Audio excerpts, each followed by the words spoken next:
የለም ከጸብ ከጥላቻ አብረን እኮ ለአንድነት ለእድገታችን ብቻ አብሮነታችን ለኛ ለጤና ለፍቅር ኢትዮጵያውያን በጋራ ተባብረን ለሰላም እንዘምር። ተመልካቾቻችን የአብሮነት ፕሮግራማችን ዛሬ በደቡብ ክልል አርባ ምንጭ ከተማ ተገኝቷል። እዚህ አርባ ምንጭ ከተማ መጥተን በጣም ጥሩ ተሞክሮ የሚያካፍሉልን በአብሮነት የሚኖር ቤተሰብ መሃል ነው የተገኘነው። ከነሱ ጋር ጥሩ ቆይታ እናደርጋለን። ካፍታ ቆይታ በኋላ ተመልሰን እንገናኛለን። እንደምን አላችሁ? በጣም ድምቅ ብላችሁን የጠበቃችሁን ቤተሰቡ በጣም በአብሮነት የተገነባ ነው። እማማ ከእርስዎን ጀምር እስኪ ሙሉ ስሞትን ያስተዋውቁን። ስንታየው ተሰማ ጊዛ። አባባ የእርስዎ ሙሉ ስም? ማሻሸት ያለም ከይል። በትዳር 50 ዓመት እንደቆያችሁ ሰምተናልና የ50 ዓመት የትዳር ጉዞ ምን ይመስላል? ሁለታችን ስንጋባ እንታወቅም። ወታደር ዓለም ያለን ወደ በረሃ የመሄድ ግዳጅ ወቅት ስለነበረ ቤተሰብ በረሃ ሲሄድ ሚስት ሳግባ መሄድ የለበትም የሚል ውስጡን ራሳቸው አመቻችተው በአጋጣሚ የአሁኗ ባለቤቴ ወይዘሮ ስንታየው ተሰማ አክስትያው ጎረቤት ስለነበሩ ወደ ገበያ እንድትመጣ አድርገው በዕለተ ገበያ አባታችንም አህመድ መሐመድ የሚባል አንዱ እነ ይፉና የነበሩ በኋላን አባት መሆናቸውን ያየኑ ውስጥ ስላገኘናቸው አሁን የከውጭ ተጠርቼ እመጣለሁኝ። የድሮ ቤት ሳሎንና ኩሽና መኝታው አንድ ላይ ነው። አሁን በርም የለውም። እዚህ ሲመጣ ሰው ግጥም ብሎ ከረቦ ይመታል። እዛ ውስጥ ሳይ ደግሞ የሆኑ ሴቶች አሉ። ሰርግ ተደግሶ ነው? ሰርግ መሆኑ ነው። በተወሰነ ሰዓታት እኮ ነው። ከምሽቱ ወደ 1 ሰዓት ተኩል ምናምን አካባቢ ስመጣ ደነገጥኩኝ። ምንድን ነው ብዬ ቤት ውስጥ አሁን በጓሮ ስገባ ደግሞ የሆኑ ሴቶች መጋረጃ የለም በጊዜው አንሶላ ይዘው እንዲቆመዋል። ደንገጡር ምናምን ይባላል በዛን ጊዜ። ላብ በላብ ነው የሆንኩት። ሁኔታዎች ሁሉ አዘነገጡኝ። ከዛ ወጣሁኝ። ወጥተህ ቀበቶ ፈተህ ግባ አሉኝ። የድሮ ባህል ደንብ ነው ተባለ። ወጥቼ ገባሁ። ከዛ በኋላ እንደሚሆን ሆነ። መጨረሻ ላይ ሲታይ ያው ወደ ሰርጉና ወደ መገባባቱ ደረጃ ደረስን። በነጋታውን ያውም ቀና ብዬ የሚያየውና ያወራ ነው። እሷም እኔንም አንተዋወቅም በጊዜው ስንጋባ ነበር። እማማ ያን ቀን እንዴት ያስታውሱታል? የልጅነት ልብም ስለነበረ እኔ ምኑም አይገባኝም። ወዴት ነው የሚወስዱኝ ብዬ በቃ መጨረሻውን ባልተ ሆነው ተገኘ። ስንት ዓመት ይሆነዎታል የዛን ጊዜ? 13 ዓመቴ ነው ይላል። 13 ዓመቶት። አባባ ስንት ዓመቶት ነበር? 17 ለ13 ዓመት። ደስ ይላል በጣም። አሁን የልጆች አሏችሁ? ስንት ልጆች አሉ አፈራችሁ? ወንዶች 2 አሉ። አንዱ ኮማንደር ሆኗል። የኔን አሪያ ተከትሎ እሱም ወታደር ቤት ነበረ። አንዱን ሲቪል ኢንጂነሪንግ ነው። 4 ሴቶች አሉ። ከ4 ውስጥ 2 ነርሶች ናቸው። አንዷ ቢሮ ነው የምትሰራ፣ አንዷ በግል ንግድ ነው የምትሰራ። የልጅ ልጆች ስንት አደረሳችሁ? የልጅ ልጆች 7ኛ ናቸው። 7 ደርሰዋል። በጣም ደስ ይላል። የ50 ዓመት ጉዞ ምን ይመስል ነበር? እንግዲህ ያው ሰው አብሮ ሲኖር መጋጨት ይኖራል፣ አንዳንድ ጊዜ ያለ መግባባት ይኖራልና ያለ መግባባቱን በምን መንገድ ነበር የምትፈቱት? ባሳለፍነው ህይወታችን ውስጥ ቤታችን ውስጥ መጣላት የሚባል ነገር የለም። እግዚአብሔር ምስጋና ይድረሰውና ተጣልተው መሄድ ወይም ተኮራርፈው መጣት ምናምን የለም። ወደ ልጆች ስትወግን እናደዳለው። ለምን እንዲት አታረጊም እላለሁኝ። በቃ ያልቃል እዛው ቤት ውስጥ እንጂ ከዛ ውጭ ምንም ነገር የለም። እማማ እንደው በባለቤትዎት በጣም የተበሳጩበት ቀን አለ? በፍጹም እኔ ተናድጄ ልቁን ሳይለኛ ነኝ። ስናደድ ቤትሽን ጥዬልሽ እሄዳለሁ ኑሪ ልጆችሽ ጋር ይላል እንጂ አንድ ቀን እንኳን ይቅር ለእግዚአብሔር ተባብለን ኡምራቴ የሚባል ሀገር ያለን ጎረቤትና ጎረቤት ሁሌ ፖሊሶች ድብድብ ነው። ሁሌ እቃ ይጨርሳሉ። ሴቶች አመፀኛ ሆነው እንደዚህ ይላሉ። ይሄ እንዲህ የሚጣሉ ሰዎች ይሄ በቃ እርስ በርሳቸው አረቄ እየጠጡ ምን እየሆኑ እንዲደባደባሉ ብሎ እብድ ናቸው እንደ ይላሉ እንጂ በፍጹም አንድ ቀን ተማረን እሱ እኔም ተማረ አላውቅም። አይ እንደው አልፎ አልፎ ድንገት አባባ ወንድ ናቸውና መሸት አድርገው ከጓደኞቻቸው ጋር ሲመጡ ምን ይሰማዎታል? በፍጹም እንደ ጎረቤትም አላየውም። ይሄው እሱ ይመስክር። እኔ በቃ ዝም ብዬ ራሴን በልቼ ለሱ በጠረጴዛ ላድርገን መተኛት ነው። እሱም ከመጣ የራሱን በልቶ የት ገባሽ ብሎ በህይወቱ አውቀ። በጣም ደስ የሚል የአብሮነት ጉዞ ነውና አባባ ወደ እርስዎ ልመለስ።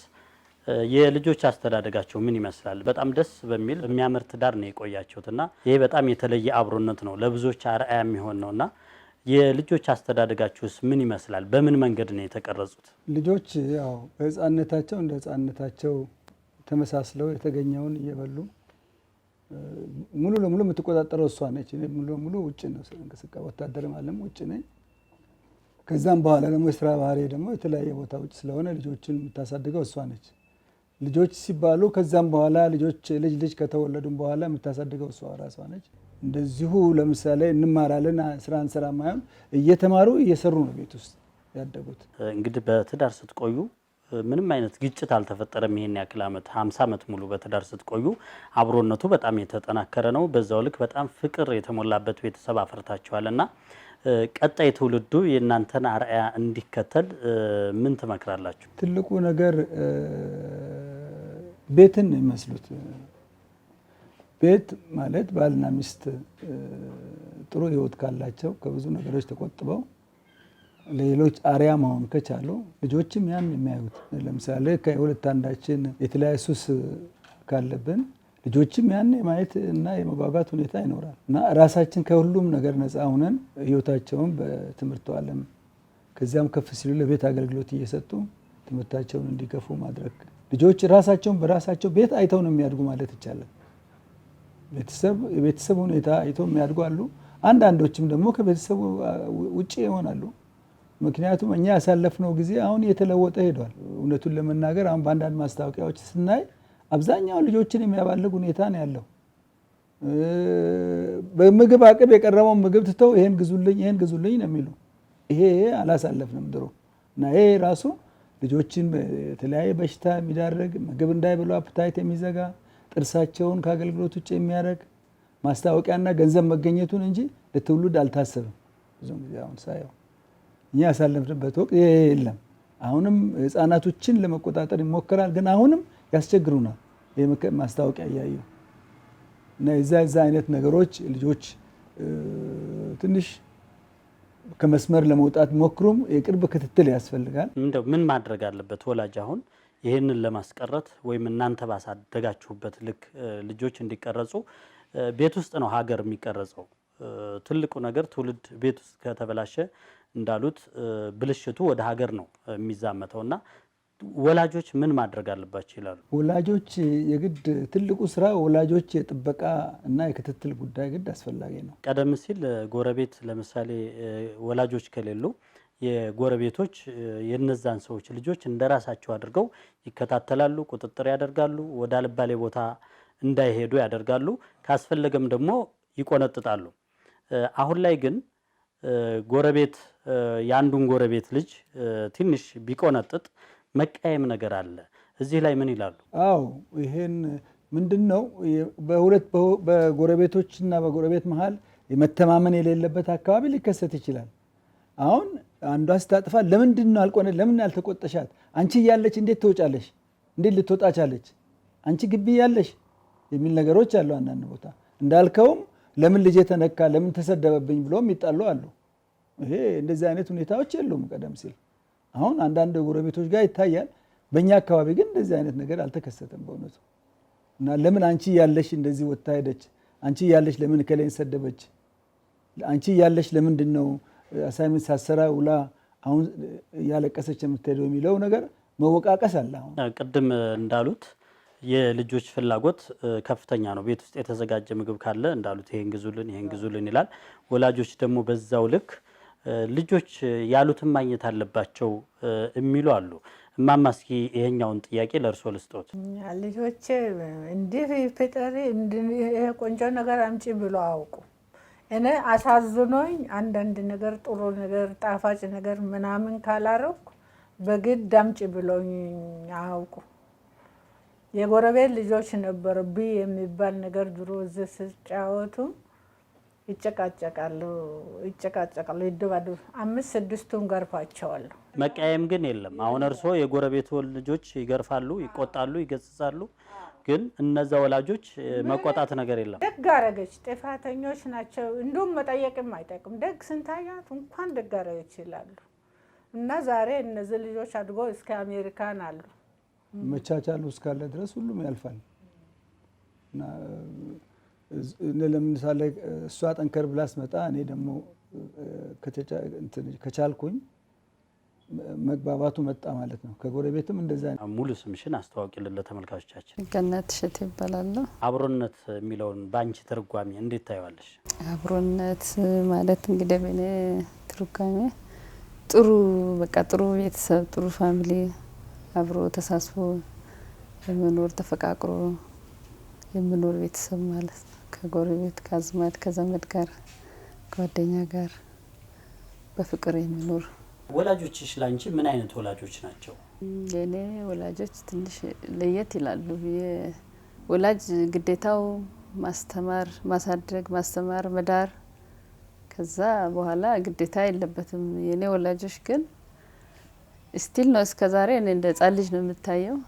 በቃ ሁሉን ነገር በቃ በኔ እንትን ውስጥ እስከዛሬ ያው እንደ ህጻን ልጅ ነው ልጆቼን የሚያሳድጉ እነሱ ናቸው። አልፎ ተርፎ ከኔ በላይ ለኔ የሚጨነቁ እነሱ ናቸው። ለኔ ስራ የሚጨነቁ እነሱ ናቸው። በቀጣይስ ምንድነው የምታስተላልፊው መልእክት? አሁን አንቺ በዚህ መንገድ ተቀርጸሻል። ጥሩ ኢትዮጵያዊ ነሽ፣ ቤተሰብ ወዳድ ነሽ፣ ሀገር ወዳድ ነሽ እና ሌሎችም ደግሞ ልክ እንዳንቺ ጥሩ ዜጋ እንዲሆኑ፣ ሀገራቸውን የሚወዱ እንዲሆኑ፣ እናት አባታቸውን የሚያከብሩ እንዲሆኑ ምን ትመክራቸዋለሽ? እንግዲህ ልጆች በወላጆቻቸው ነው የሚቀረጹትና ልጅ ወላጅ የሚለውን ሰምቶ ማደግ አለበት። ከአካባቢው ጋር ከሰፈሩ ጋር ማህበራዊውንም የሀዘኑንም የደስታውንም እንደገና ወላጅ የሚለውን ነገር ሰምቶ ያደገ ልጅ ታዞ ለቤተሰቡ ታዛዥ ሆኖ ያደገ ልጅ እስከ መጨረሻው ድረስ ውጤታማ ይሆናል ብዬ አስባለሁ። እሺ እኔ ስሜ ወይዘሮ ግዚያዊት እሸቴ ይባላል። ቤተሰቦቼ ለኔ ኩራቴ ናቸው፣ መመኪያዬም ናቸው። በጣም ነው የምኮራባቸው። አንቺ አመለካከት በአብሮነት መኖር ያለው ጥቅም ምንድነው? በአብሮነት መኖር አንድነትን፣ ፍቅርን ያበዛል፣ መቻቻልን፣ ተሳስቦ መኖርን ያሳየናል። ምንድነው በአንድ ቤተሰብ በአብሮነት መኖር አለ። ከጎረቤት ጋር ተሳስቦ መኖር አብሮነትን ያመላክታል ማለት ነው። ያው ምንድነው አብሮነት ያው መገለጫው ብዙ ነው። ያው አብሮነት ከሁሉም ጋር በፍቅር በሰላም በአንድነት ሀገርንም ይጠቅሳል። አንድ ሀገር ስትደፈር አብሮነቱ ስላለ ነው። ለሀገር ፍቅር ስላለ ነው። ሁሉም ከዳር እስከ ዳር በአብሮነት በመተሳሰብ ነው የሀገርን ዳር ድንበር ሰላም ለማስከበር እስከ ቦታው ሄዶ ሰላም እያስከበረ ለክፉም ለደጉም እየደረሰ ያለውና አብሮነት ብዙ መገለጫዎች ስላሉ ሁሉም በአብሮነት ውስጥ እንዲያልፍና መቻቻሎች እንዲኖሩ ፍቅር እንዲኖር ነው። ሙሉ ስምሽን እስኪ ለተመልካቾች አስተዋውቂልን። እንዴ ሲስተር የኔን እሸቴ ይባላለሁ። አብሮነት ባይኖር ምን ሊፈጠር ይችላል? አብሮነት ባይኖር ከባድ ነው። ሁሉም እንደፈለገ ይወጣል፣ ሁሉም እንደፈለገ ይገባል። ሰው ተቻችሎ መኖር አይችልም። አንዱ ያንዱን ላያዳምጥ ይችላል፣ አንዱ ያንዱን ባህል ላያከብር ይችላልና ሲፈጥረን እግዚአብሔር ኢትዮጵያን ጥሩ አድርጎ ፈጥሯታል። አገራችን ሃይማኖቱ ባህሉ ተቻችለን እንድንኖር አድርገንም ስላደግንም ጥሩ ነገር ላይ እንደርሳለን ብዬ አስባለሁና ባይኖር ኖሮማ ጥሩ ደረጃ ላይ እንደርሳለን ብዬ አላስብም። ወላጆችሽን አመስግኝ ብትበይ እንዴት ነው የምታመሰግኛቸው? በራሴ አቅም ብችለው እድሜና ጤና ይስጣችሁ፣ ረጅም አመት ኑሩልኝ፣ የእናንተን ቦታ ለመድረስ እኛም ያብቃን፣ እድሜ ይስጣችሁ፣ ጤናማ ሆነው እንዲኖሩ ቀጣይ ዘመናቸውን እመኛለሁ። ወጣት ነሽ፣ ለሌላውም ትውልድ የምታስተላልፊው መልእክት? እኛ እንግዲህ አስተዳደጋችን እውነት ለመናገር እንደ አሁኑ ትውልድ አሁን የምናየው ነገር ትንሽ ብዙ የሚከብዱ ነገሮች አሉ፣ እንደ ከተማም እንደ ሀገርም። ግን የኛ አስተዳደግ ቅድም እህቶቼም እንዳወሩት አባቴም እንዳወራው ብናጠፋ ተቀተን ስንገሰጥ ሰምተን ነው። ለሌላውም ሰው አራያ ሆነን ተከባብረን ተቻችለን መኖር እንዳለብን ነው። ያንን ማድረግ ስንችል ነው አገራችንንም ባህሉንም ሃይማኖቱንም ጠብቀን የምንሄደውና ያንን ማድረግ እንዳለብን ነው የምንረዳው። ያንን ሀሳብ ነው የምሰጠው። እሺ ወንደሰን እሸቴ ይባላል። ብዙ ጊዜ ሴት ልጆች ላይ ቤት የማገዝ እናት አባትን የመርዳት ላይ ሴቶች ላይ ይበረታል ይባላል። አንተ ወላጆች እንዴት ነበር የምታግዘው? እኔ ባለኝ አቅም በምችለው አቅም ማገዝ ባለብኝ ሰዓት አግዛለሁ። መስራት ባለ ያው ተላለቆቼ እህቶቼ ናቸው። አንድ ታናሽ እህት ነው ያለኝ። ተላለቆቼ የሚያዙኝን ስራ በመስራትና በምችለው ያህል በማገዝ ነው እስከ ዛሬ ድረስ የሚገኘው። ወላጆቼ በአንተ አንደበት እንዴት ይገለጻሉ? ወላጆቼ በጣም አስተዋይና ሰው አክባሪ፣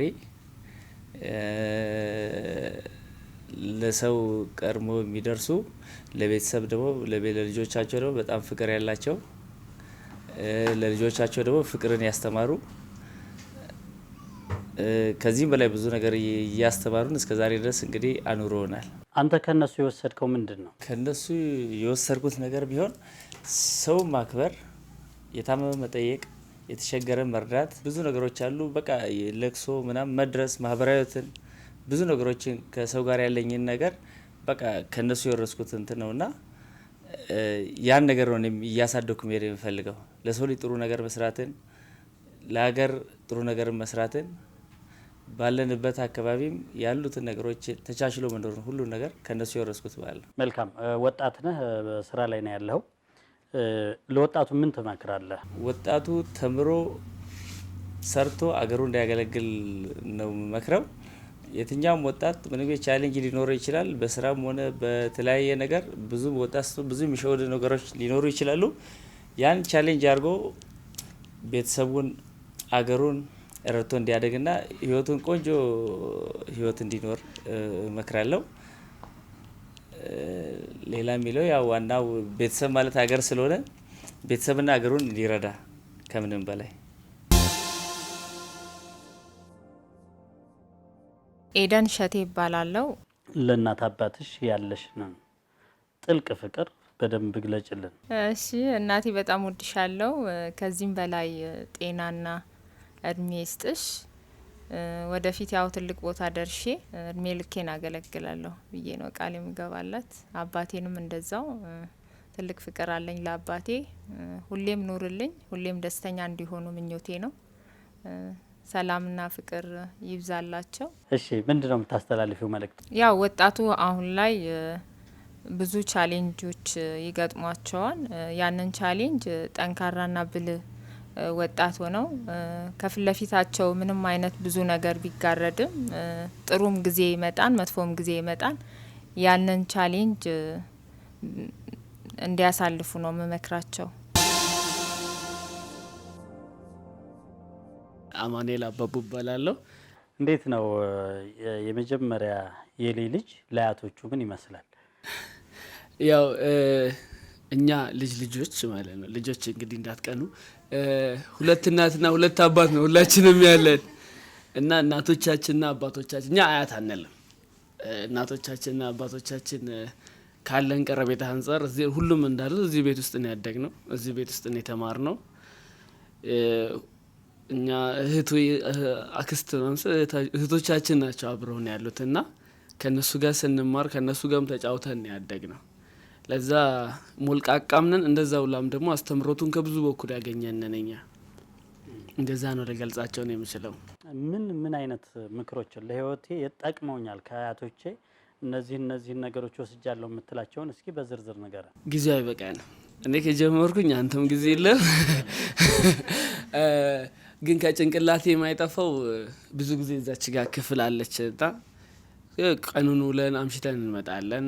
የትምህርት ቤትም የሚውለው ስራ የሚውለው ይሰበሰብና ቁጭ ብለን እንጫወታለን። ሁሌ በመሀል ይገባና አባታችን ሲገባ ወይ በጋሞኛ ወይ በአማርኛ በእንግሊዝኛ ትጫወቱ፣ ዝም ብላችሁ ወሬ አታውሩ ይለን ነበር።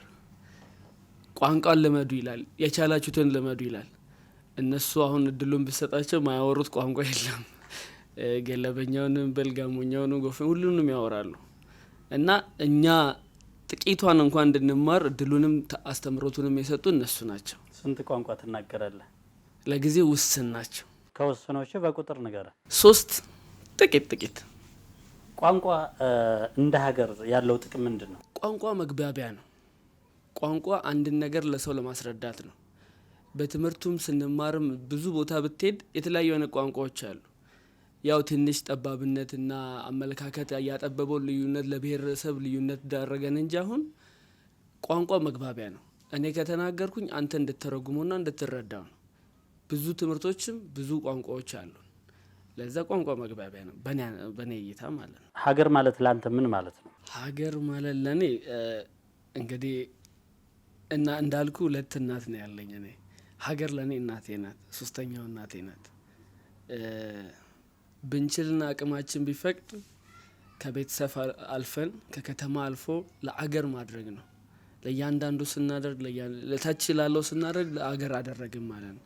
ሀገር ማለት በእናትነት ነው የሚመስላት። እሺ ለአያቶች ያለህን ፍቅር እንዴት ትገልጸዋለህ? መግለጽ ከባድ ነው። እኔ ለኔ እንዲህ ናቸው ማለቱ ይከብዳል። እንዳልኩም ብዙ ነገር አስተምረውናል። በልጅነታችን ስራ አስተምረውናል። በልጅነታችን ሰው መውደድ አስተምረውናል። በልጅነታችን ከሰው ጋር እንዴት እንደሚኖር እንዴት ነው የሚደረገው የሚባል ነገር አስተምረውናል። አሁን በዚህ እድሜም አንደበት ሰጥተውን ከሰው ጋር አብረን እንድንሰራም ጉልበት ሆነውናል። ለዚህ ይሄ ነው ለማለት ይከብዳልና እወዳችኋለሁ። ስለዚህ አንድ ጥሩ ዜጋ የሚፈጠረው ቤተሰብ ውስጥ ነው ማለት ነው። በሚገባ። ሀገር የት ይገነባል? ቤት ውስጥ። አባት ያሳያል፣ እናት ታስተምርሃለች፣ ከዛ ነው የሚጀምረው። ስለዚህ ለቤቱ ጥሩ የሆነ ልጅ ለሀገሩ መልካም ይሆናል ማለት ነው። በሚገባ። መልካም። አንተ ከአያቶችህ እንዲሁም ከወላጆችህ በርካታ መልካም ነገሮችን ወርሰሃል። ያንተ ኩዮች እንዳንተ ደግሞ በርካታ ወጣት አላት ሀገራችን። ለወጣቱ ምን ትመክራለህ? ለወጣቱ በተቻለ መጠን ሰርቶ ማደር፣ በተቻለ መጠን ሰው መውደድ፣ በተቻለ መጠን በሚያመልክበት ለፈጣሪ መለመን። ያንን ነው እኔ ከተማርኩን ነገር ሰውን ልመክር መችለው። ከዛ በላይ ግን እናት ላይ ድንጋይ አይወረወርም፣ ሀገር ላይ ድንጋይ አይወረወርም ከማለት በቀር የተለየ መረጃ የለኝም። ያሬድ አባቡ እባላለሁ። የልጅ ነኝ፣ 2ኛ የልጅ ልጅ ተማሪ ነኝ። አርባ ምንጭ ዩኒቨርሲቲ ሲቪል ኢንጂነሪንግ 5ኛ ዓመት ተማሪ ነኝ። ያው የአያቴ ድርጅቶች ላይ በመቆጣጠርና አንዳንድ ነገሮችን በማገዝ እሰራለሁ። ገንዘቡም እንዳይቀር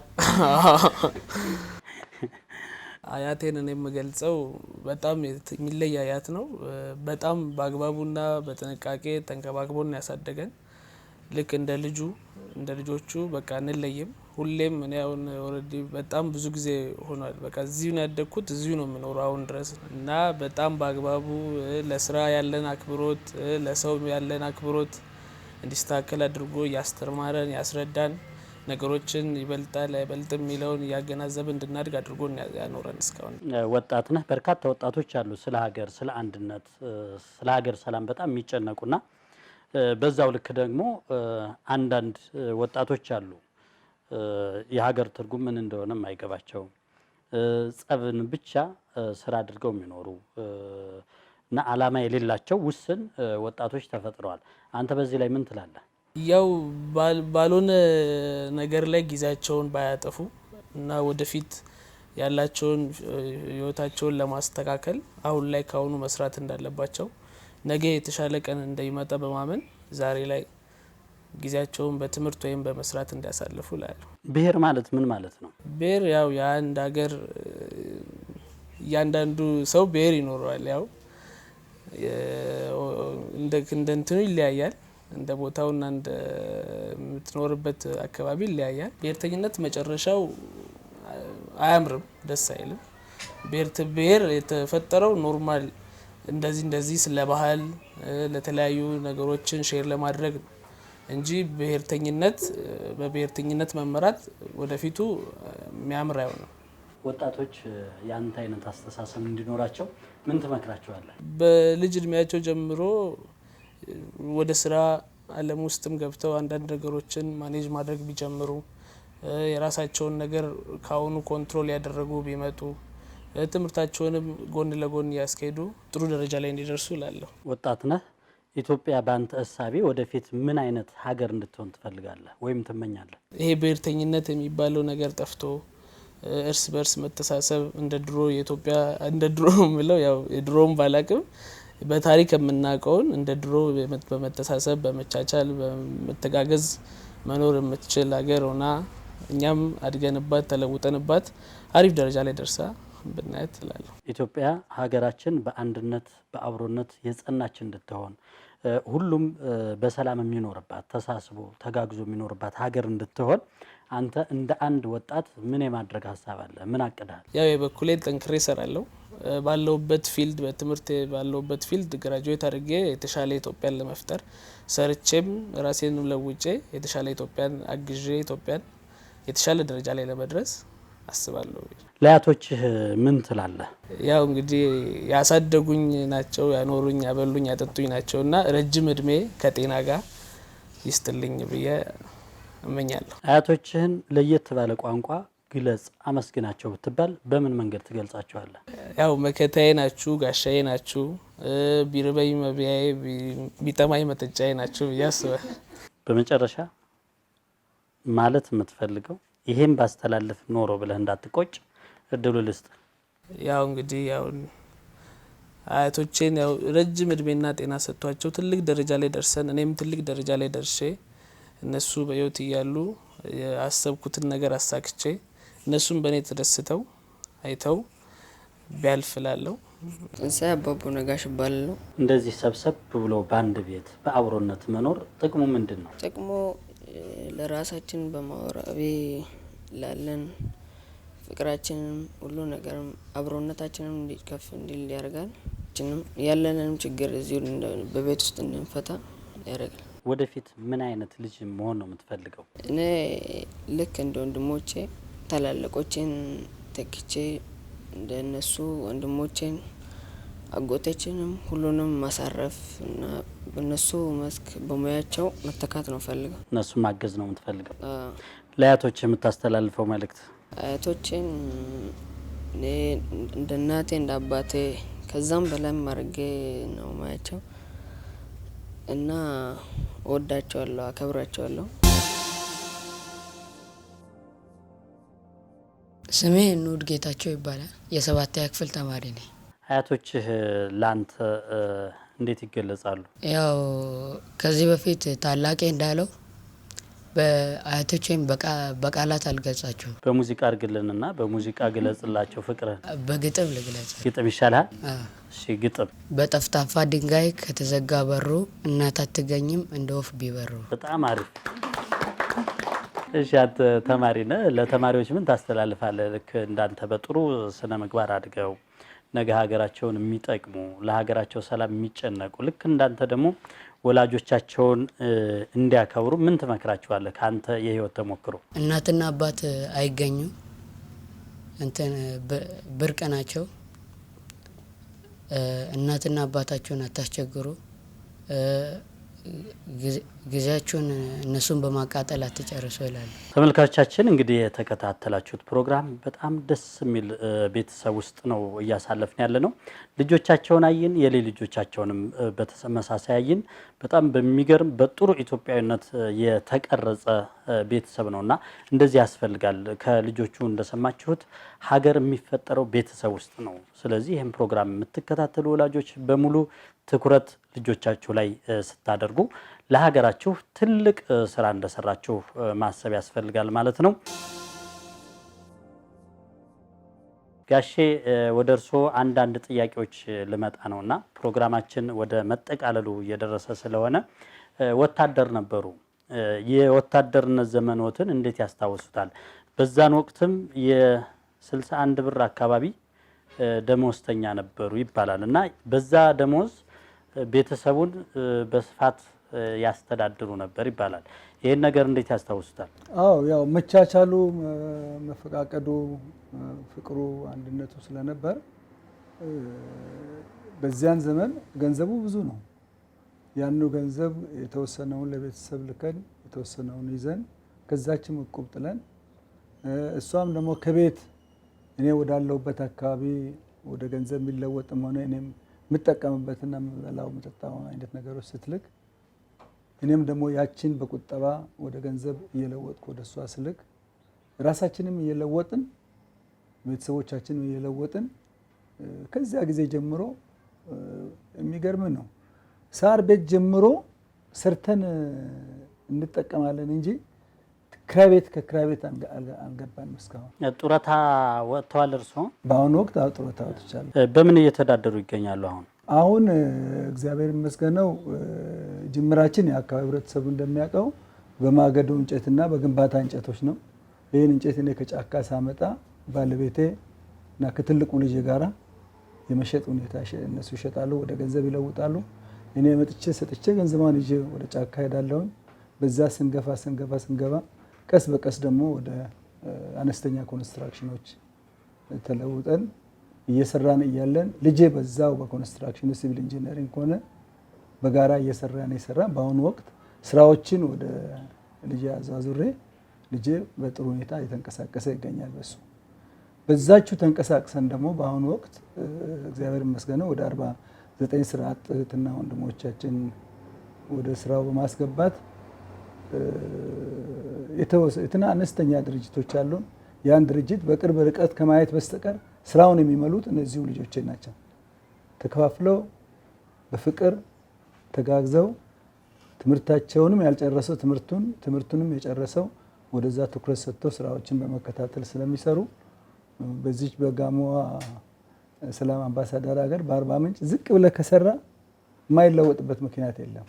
እግዚአብሔር ይመስገን ከቀድሞ ከወታደር ቤቱ ወደ ሲቪሉ ዓለም ከዛም ወደ ጡረታ ከጡረታ በኋላ አሁን በመናደርገው እንቅስቃሴ ተለውጠናል ማለት ይቻላል። እግዚአብሔር ጤናና ሰላም ከሰጠን እንግዲህ ከእንጨት ከመሸጥ አልፋችሁ አሁን የተለያዩ ድርጅቶችን ከፍታችሁ ለ49 አካባቢ የስራ እድል ፈጥራችኋልና በጣም ትልቅ ነገር ነው ያደረጋችሁት። እግዚአብሔርም ረድቷችኋል።